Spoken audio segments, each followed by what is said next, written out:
Hello and welcome to Fit to Speak. I'm Eugene Opa. So glad to have you with us. Well, folks, the dark clouds of the novel coronavirus pandemic seem to be dissipating in the US, and the sun is shining, the birds are singing, and so are the cicadas. But as the world waits to see how long former Minneapolis police officer Derek Chauvin will perhaps sing the blues in prison, I speak today with Golden Sneakers Hip Hop Film Festival founder Maximilian Spohr, who joins us from Germany to provide international perspective on the developments surrounding George Floyd's murder. And we will preview his aforementioned film festival, which aims to stop hate and racism once and for all. That, along with my comments about what's been going on with some NBA fans recently, coming up in a few minutes. But first, not terribly long ago, Juneteenth was observed in the United States as a federal holiday. That was signed into law by U.S. President Joe Biden, making it the first new federal holiday since Martin Luther King Day in 1983, which was signed into law by the late U.S. President Ronald Reagan, though, as this Boston Review article points out, Reagan never really supported it, and when he did change his position, it was more about political expediency than any strong-held views about Dr. King himself. The current president, in signing the observance of Juneteenth into law, remarked in part the following. This is a day of profound, in my view, profound weight and profound power. A day in which we remember the moral stain, the terrible toll that slavery took on the country and continues to take. What I've long called America's original sin. By making Juneteenth a federal holiday, all Americans can feel the power of this day and learn from our history and celebrate progress and grapple with the distance we've come, but the distance we have to travel, Jim. More work indeed has to be done, as the president correctly acknowledges. But I dare say that the president should probably look at himself in the mirror, as he, when he was Senator Biden, wrote the '94 crime bill. During that time, he was quoted in part saying, "The liberal wing of the Democratic Party is now for 60 new death penalties. That is what's in this bill. The liberal wing of the Democratic Party has 70 enhanced penalties. The liberal wing of the Democratic Party is for 100,000 cops. The liberal wing of the Democratic Party is for 125,000 new state prison cells." And U.S. Senator and former presidential candidate Cory Booker stated back during the 2020 campaign in part, quote, "Joe Biden had more than 40 years to get this right. The proud architect of a failed system is not the right person to fix it." And then when U.S. Vice President Kamala Harris was Senator Harris and also a presidential candidate, she stated, quote, "I have a great deal of respect for Vice President Joe Biden, but I disagree with him. That crime bill, that 1994 crime bill, it did contribute to mass incarceration. It encouraged and was the first time that we had a federal free strikes law. It funded the building of more prisons in the states." Also remember that Biden voted to put the late Antonin Scalia on the Supreme Court and was also instrumental in putting Clarence Thomas on the High Court. So while I do applaud President Biden for signing the observance of Juneteenth into law, I must question why most Americans on one hand would correctly take to the streets to fight against racial injustice, but vote for somebody who in large part built the systems that have and continue to perpetuate racial injustice. You don't have to take my word for it. Now, because I have a lifelong allergy to stupidity regardless of political affiliation, Republicans don't have any leg to stand on either. While on the one hand, most of them voted to recognize Juneteenth as a national holiday, on the other hand, they support the elimination of critical race theory in schools. While they were so gung-ho about sending kids back to school during the pandemic, I would submit that it's the grown-ups that may need to go back to summer school for some remedial classes in logic. That, my friends, is definitely elementary.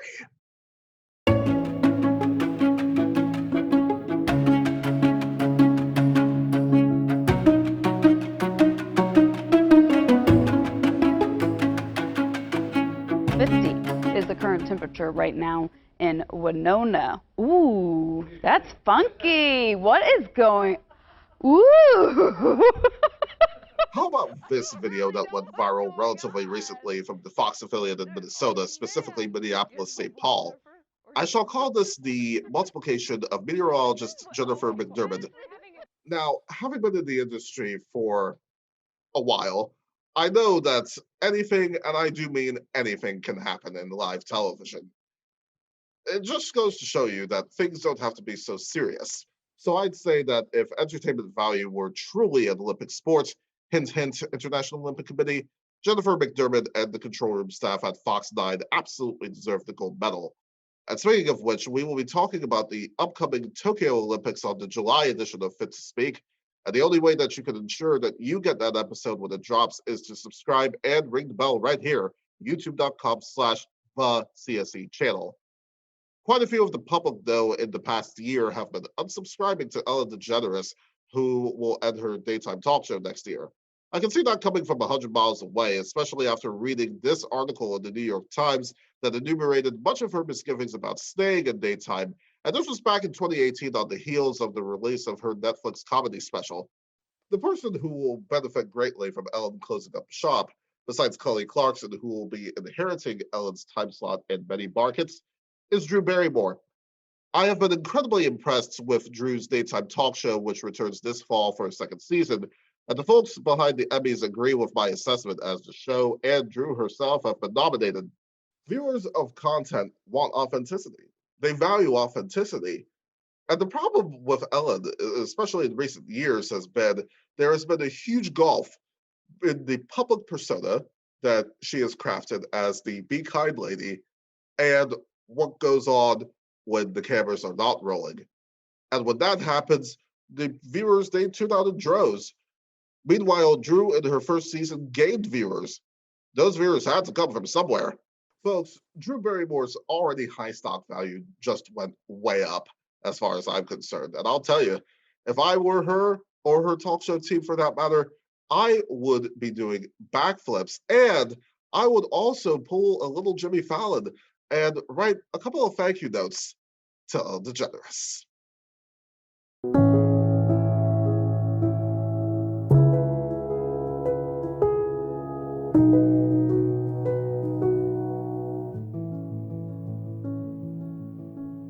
And joining me now is Maximilian Spohr, the founder of the Golden Sneakers Hip Hop Film Festival in Hamburg, Germany. Max, welcome. It is great to have you on the program. And Thank let's you go very ahead much. and get started. Absolutely, absolutely. Very excited to have you on, Max. And thank you very much for doing this. I really appreciate it. So let's go ahead and begin here, okay? So obviously, you've been seeing what's been going on here in the United States with George Floyd and Derek Chauvin.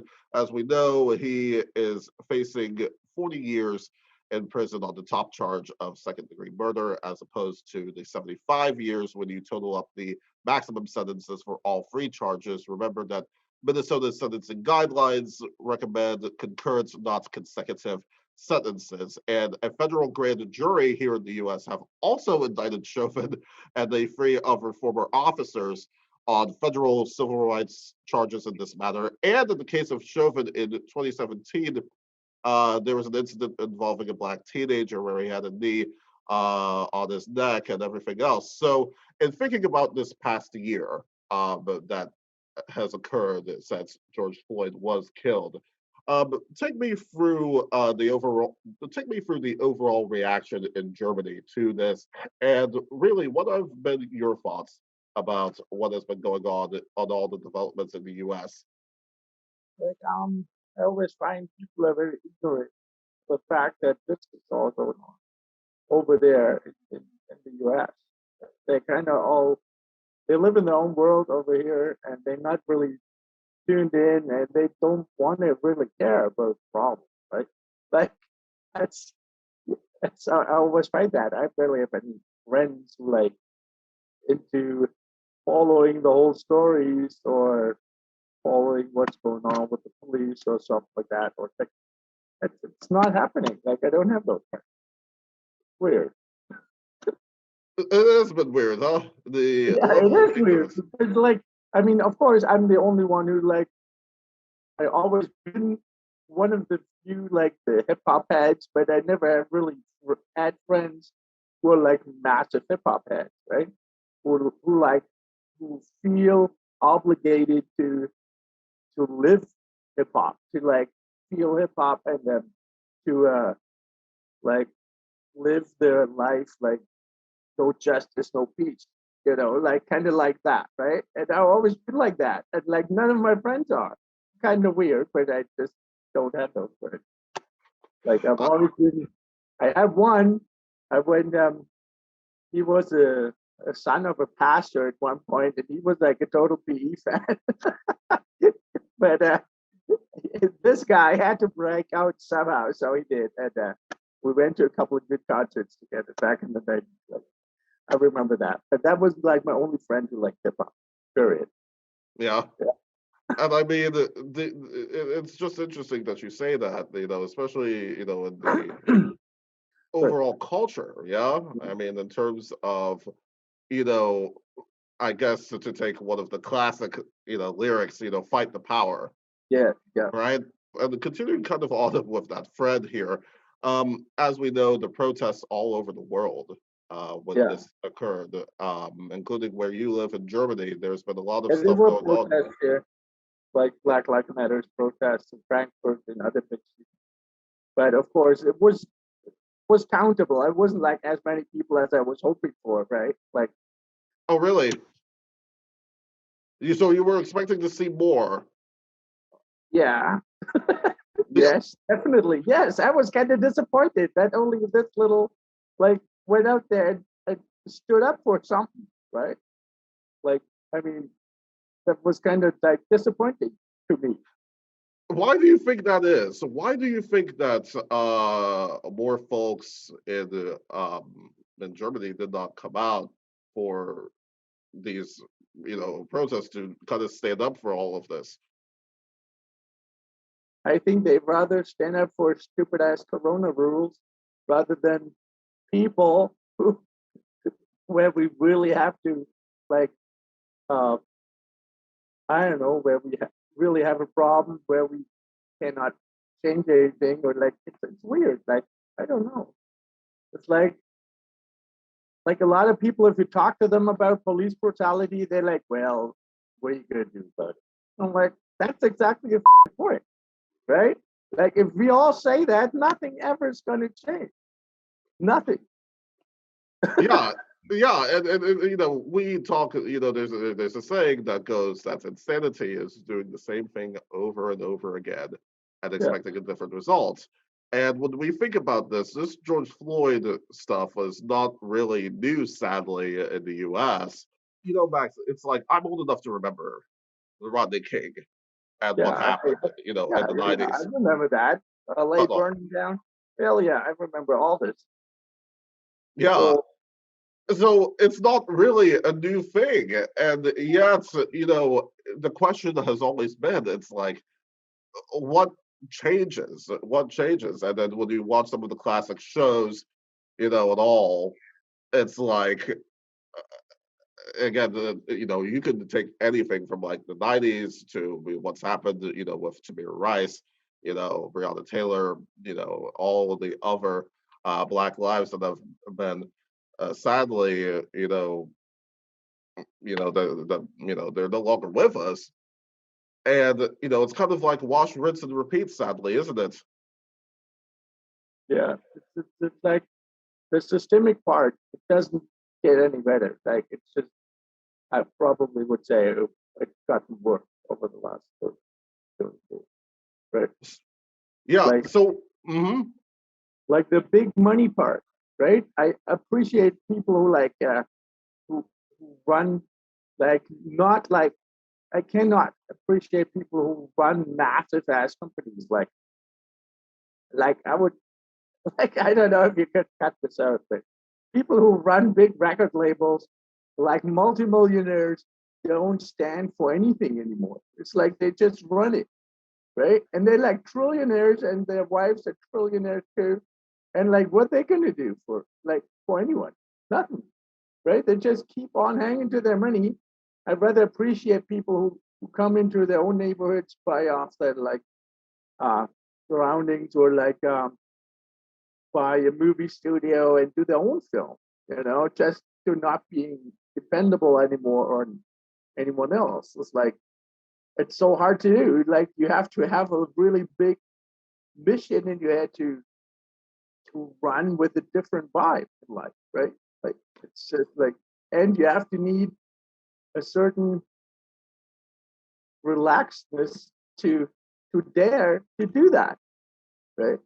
hmm what you're saying about the record labels, Max, I think that goes right into my next point about this kind of sort of performance activism that has been going on. I mean, it's always gone on, but especially recently, we've seen the black squares, Starbucks, many other places of the black squares, and we hear a lot of these big labels, as you said, and the big entertainment companies that say, oh, we're all about, equality and everything else. But then when you look back through the body of work of some of these, companies and some of these labels and, companies, as you said, it's like it doesn't always align. So what can we do to continue to raise the consciousness about these issues that we're talking about? And how do we root out this performance activism, this kind of sort of hashtag activism once and for all? Like I don't know. I like to keep the awareness because I think it's essential to our society, right? Because we have other problems here with people coming from Syria or something, and they like here for all their life, right? And now they live here, they have their jobs, they have their family, and all of a sudden they never get like a permission to live here for like 25 years, let's say, right? They just have like 3 months at a time of permission. That's like slavery, dude. This like sucks, Like the people here, they in the system, they work, they pay tax, right? It's like, okay, that's what they're good for, like what they're good for, but they're not good for like getting a permission to live here for good with the whole family, right? And then some stupid ass lawyer decides to um decides decides to like send them back on a plane alone. And over there they're just gonna be hanged, right? Like, it's like this is racism too. Like first off, right? It's crazy. I mean, it is, and I mean, it reminds me Like, of what do the we whole. have to lose? Like as a white person, like it's crazy. Like in Germany, we all like pretty good off, like let's say, in comparison to those people. I mean, I don't like here they like whine about, oh, we have to take all those foreigners on. I'm like, they wouldn't even be here without delivering all the weapons to Syria in the first place. We making big bucks, like not me, but German making big bucks, but like delivering like weapons all over the world, right? And then they surprise people come here. But It's kind of it's kind of what you're saying. It almost reminds me of the immigration debate here in the U.S. yeah, yeah. When they talk about, oh, that the immigrants, they're stealing our jobs and that sort of thing, when Americans will not necessarily do some of those jobs. I mean that it's kind of sort of a weird dichotomy there that some people have, and so the attitudes, seem to be very, very global. It seems, as far as the attitudes towards immigrants, sadly. Um, I think because I just feel like I have it's my obligation. I mean, it's my obligation to do something. That's why I founded this festival, right? To like with the motto like against hate and racism, because my whole family is like from different countries. Like my kids are Canadian, I'm German, my wife is Polish, right? So I'm like all together, right? It's like it's a and whole melting pot, isn't it? yeah, like this is the way the world works, and it has. There's no other way for me, and this is what I'm trying to promote. And then people say, "Will with this slogan, no racism, no hate, you're not going to have any friends." I'm like, "Some friends. I have 4 friends. It's enough for me." I don't need more if you come and say you're against this. I don't need more friends. So hashtag no more friends. You know what I mean? Yeah, no, it's totally basics for me, right? no, I get it. I get it. It's one of those stuff where it's like, you have to stand for something. Yeah. And it's like, if those people, some of those people are like, you're going to alienate people, whatever, it's like, as you said, just, yeah, bye-bye, it's like, screw them, No, I mean, I'm glad that you're doing the festival, Max. As I mentioned before we started this interview, our entertainment division, we were featured back in 2018, the first year that you did the festival, with independent artist and activist Radio Raheem. We won the award for Best Short Film, and we were grateful for the honor. And I think that again, just raising the consciousness here is just so important. And you've been doing that, with the festival and everything else. I guess the last question: how can people support you? How can people support the work? And what is coming up for the festival this year? What's coming up? And the festival this year, we're going to have the new Ice-T movie. It's just started in theaters in the U.S. on May 17th. It's called Equal Standard. It's featuring Fredro Starr and Fred from Naughty by Nature, and Tobias Trouvillon and others, great actors, really great actors. And it's a movie with a glimpse of hope, I would say. It's not just black and white, literally, but it has a glimpse of hope, and it's small, but at least, And I think that was the director's mission to not make it like completely dark as the reality is, but with a little outlook on the future. And this is why I'm very proud to have the film and kind of promote it as much as I can. And then we have other films, like a lot of Black Lives Matter films, and very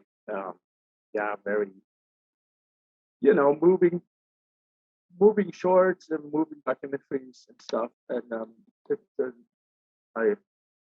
people can just come into the festival platform on June 25th to 27th. The online festival is going to be, of course, the festival is going to be online for like 56 hours or something. And they could support us like that, just to check in, watch the movies, and be part of the whole thing, and of the Golden Sneakers history and legacy. And we're starting to build. And have to tell you one funny thing. I tried for years to get the domain name for goldensneakers.com. And I checked regularly, and it was like a blog about a cat. And and then I checked on the domain name, and then my friends all asking that it's a big company, you've got to write them, and normally it costs like $10,000. And I'm like, yeah, okay, well, yeah. I did, and all my friends, like three of my friends said, well, it's gonna cost you like $10,000. And I wrote them, and she's like, well, I just thought, a woman, right? Somewhere in New Albuquerque in the state. And she's like, yeah, it's just like I just thought of letting go of the domain, and you want to have it. I mean, it's for a good cause. And I'm like, hell yeah. It's like, what can I pay you? And she's like, nothing. I give it to you for free. And she signed it over to me, transferred it. And now I have goldensneakers.com. Goldensneakers.com. Yeah, that's quite the story on how you got that domain. So our viewers should check out cat blog. I mean, so goldensneakers.com, you got that domain, it's yours, and our viewers should check that out. Yeah, nobody can get that back. I'll keep it. Well, there you go. And I hope you keep this stuff for a long time, Max. And we hope that I'm working on it. Yes, absolutely. No, our viewers We're should planning definitely. a concert a concert after the concert, like after the online film festival. I was still planning a concert in late August because of the Corona thing. And then like it was delayed. Like I couldn't do it, put the festival together, so I had to delay it a little. But it's going to be a concert, like a small concert for like 400 people outside, open air, at least. But hey, got to start somewhere again. After all this. Exactly. And now with everything starting to come back online, across the U.S. and around the world, hopefully we can start getting people out there, getting people enjoying it, all of the independent acts and everything else.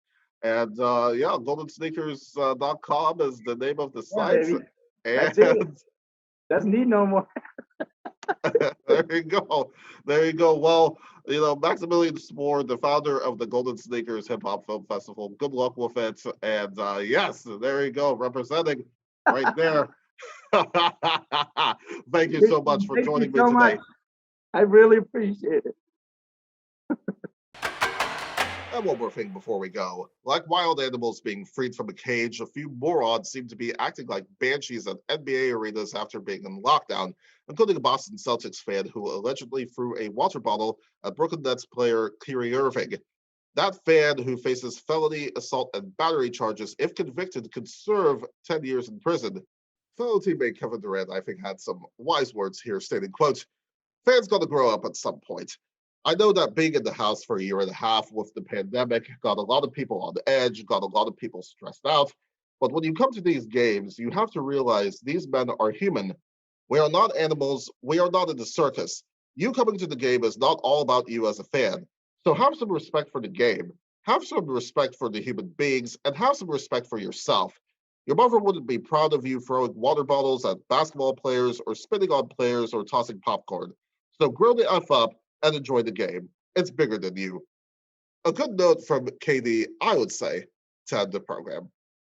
And thank you so much for watching. Listen, there's going to be a lot more where that came from, so you better stay tuned to catch it all. In the meantime, don't forget to follow us on all of our social media accounts for more information, including all of the bonus content you'll see from today's show. And don't forget to subscribe and ring the bell on our YouTube channel so that you do not miss any of our episodes. And until next time, I'm Eugene Nova, and remember, we will not be silenced.